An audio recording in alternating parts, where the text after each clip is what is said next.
मिथ्या दृष्टि जीव को चारों ही कषाय चौकड़ी का, जैसे अनंतानुबंधी, अप्रत्याख्यान, प्रत्याख्यान, संज्वलन का चारों क्रोध का उदय होता है, तो अन्य तीन भी अनंतानुबंधी जैसा कार्य करते हैं। ये बात आई थी ना पहले, वो मैं आपको आगम में बताना चाहती हूँ। ये पेज है 503। इसी बंध स्थान के प्रकरण में कषाय मार्गणा में कैसे बंध होता है उसकी चर्चा चल रही थी।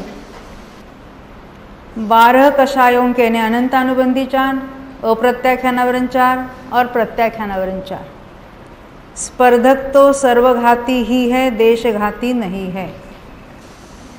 अब यहाँ कहना क्या चाहते हैं, जब हम कहेंगे अनंतानुबंधी का उदय है, उसका अर्थ वहाँ अप्रत्याख्यान, प्रत्याख्यान, संज्वलन तीनों का ही उदय है ही, क्योंकि अनंतानुबंधी के उदय सहित अन्य के उदय के भी सम्यक्त्व और संयम गुण का घातकपना है।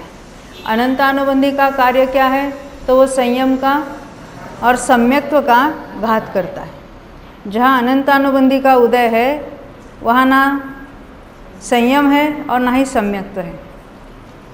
तो जहाँ अनंतानुबंधी का उदय वहाँ अप्रत्याख्यान, प्रत्याख्यान, संज्वलन का भी उदय है।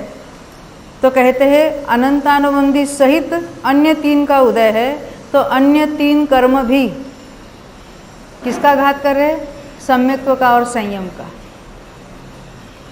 हम संज्वलन को तो संयम का घातक नहीं कहते, परंतु जो संज्वलन पहले गुणस्थान में उदय रूप है वह संयम का घात कर रहा है, ये कहना चाहते हैं, है ना। यहाँ उस दिन यही बात निकली थी, आगे भी पढ़ेंगे।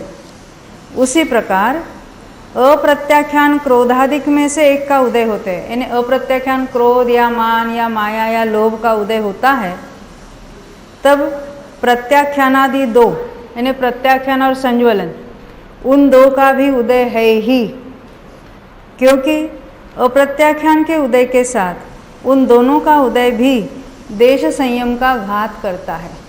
यानी जहाँ अप्रत्याख्यान कषाय की क्या विशेषता है, तो देश संयम का घात करते हैं, परंतु जहाँ अप्रत्याख्यान का उदय है उसके साथ प्रत्याख्यान और संज्वलन का भी उदय है, और उसके साथ जब उनका उदय है तो अन्य दो भी देश संयम का घात कर रहे हैं। हमने तो अभी तक ऐसा नहीं पढ़ा था कभी, हमने तो चारों को अलग अलग कार्य सौंपा था, है ना। परंतु उनमें भी शक्ति के अलग अलग जो स्पर्धक है, तो किस रूप से, किस अनुभाग रूप से उनका उदय हो रहा है। जब अनंतानुबंधी सहित उदय करेंगे तो सम्यक्त्व और संयम का घात करेंगे। अब जब अप्रत्याख्यान सहित उदय हो रहा है तो देश संयम का घात कर रहे हैं। अब प्रत्याख्यान क्रोधादि में से एक का उदय होते हुए संज्वलन का भी उदय है ही, क्योंकि प्रत्याख्यान के उदय के साथ संज्वलन का उदय होने पर प्रत्याख्यानवत संज्वलन भी सकल संयम का घात करता है।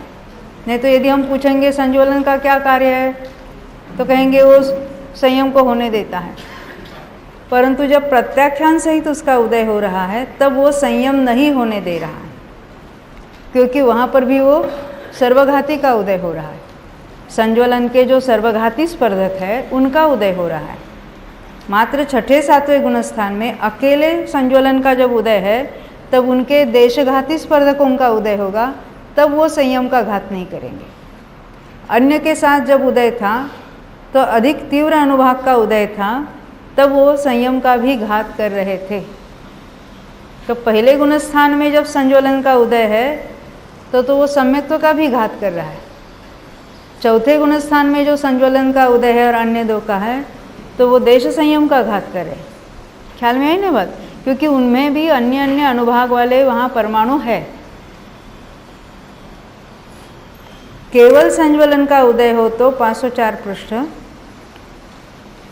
तो प्रत्याख्यानादि तीन का उदय नहीं होता। यानी अकेले मात्र संज्वलन का उदय है छठे गुणस्थान और ऊपर के गुणस्थानों में, वहाँ अन्य तीन का उदय नहीं है, प्रत्याख्यान, अप्रत्याख्यान और अनंतानुबंधी का उदय नहीं है, क्योंकि अन्य कषायों के स्पर्धक सकल संयम के विरोधी है, उनका उदय नहीं है, अकेले संज्वलन का है, तभी तो यहाँ संयम चल रहा है, हो रहा है।